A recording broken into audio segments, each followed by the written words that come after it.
Hello, hello. How are you? This is Jovanka, your herbalist and your nutrition coach, with another episode of the Jolt of Wellness with Jovanka. And today it is all about dandruff, that nasty stuff that makes your hair looks and feel kind of dirty and icky, even though it might be very clean. The causes are wide and broad. I'm not going to talk too much about the causes here because otherwise this video will be too long. I want to concentrate on the natural cures, the natural things that you can do. And here they are. So the very first thing that I would do is I would use white vinegar, plain white vinegar. This is something that almost every woman of color around the world knows about it. But if maybe you live in the United States, maybe you live in an urban area and you're not familiar with this is amazing. Certainly women in Latin America have been using it for decades, if not hundreds of years. How to use it? When the bottle of shampoo has about this much left, fill the rest of that bottle up with equal parts of white vinegar and water. Shake it up, and that's what you're going to use once a week to wash your hair. So the first layer will be just that. Make sure that you let the hair kind of go, all the water with the vinegar go everywhere, and you shampoo and get some suds in, and then rinse it. And then the second shampoo, you can do it with regular shampoo just to get rid of the smell. It will not work with raw apple cider vinegar or any other vinegar. It has to be white distilled vinegar. Cure number 2.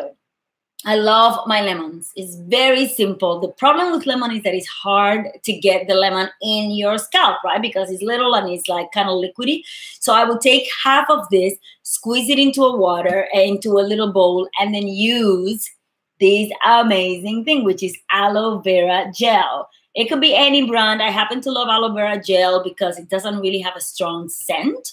And I mix it up with my lemon. I just literally put the juice of half a lemon and about, I don't know, maybe 2 or 3 tablespoons of this. Mix it up, and with a cotton ball, just put it all the way in your scalp, especially the areas that are very itchy and that tend to be the driest. Both of these products are good because they balance your pH. They help your scalp kind of restore its natural oils and systems, and it will stop the overproduction of those dry kind of scalpy cells that we know as dandruff. Remedy number 3 is my trusted jojoba oil. I love my jojoba oil because it does have the ability to kind of mimic the natural oils in your skin, and it's not it's very kind of thin, and so if you put it in your skin, is absorbed very quickly. It doesn't stay like, say, coconut oil. I just put with a cotton ball, again, put it in your scalp, leave it for about 15 minutes. Oh, by the way, yeah, these you also leave for 15 minutes.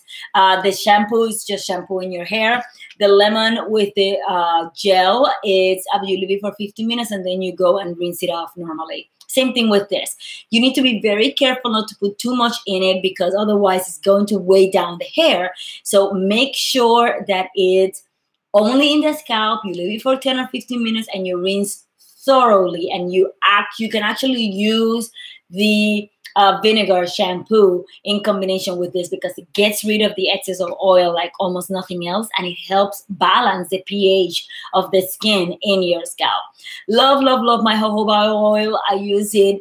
I don't have that much problem with scalp, but with dandruff, but if you have a serious issue with dandruff, I would probably do it a couple of times a week. This one you can do once a week, and the shampoo you can do pretty much every time you shampoo your hair. All right. The 4th and second to last is baking soda. So I've never used this baking soda, but I've heard people that have, and I had a client that did and swears by it. And how she uses it is she takes about 1 or 2 tablespoons, mix it up with a little bit of water until you make a paste. You've seen the paste of baking soda millions of times. And then you put it in your scalp and you let it sit there again for another 15 minutes. She swears by it. I've never personally used it, but why not give it a go and see how it is? You may actually love it. And if you do, please come back and leave us a comment and let us know. And then finally, aspirin.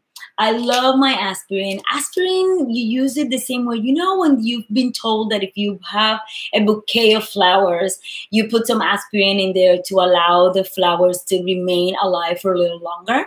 Same thing with the aspirin. You just literally take about 2 of these, pulverize it, or just put it directly into the shampoo, or put it in a little bit of water until it just becomes nothing, and then put that water in the shampoo, shake it well, and just use that shampoo on a regular basis. I don't know the science behind why it works. I know that it's an analgesic. I know that it helps you kind of like tighten your tissue and heal the tissue. So maybe that's what it does to the scalp.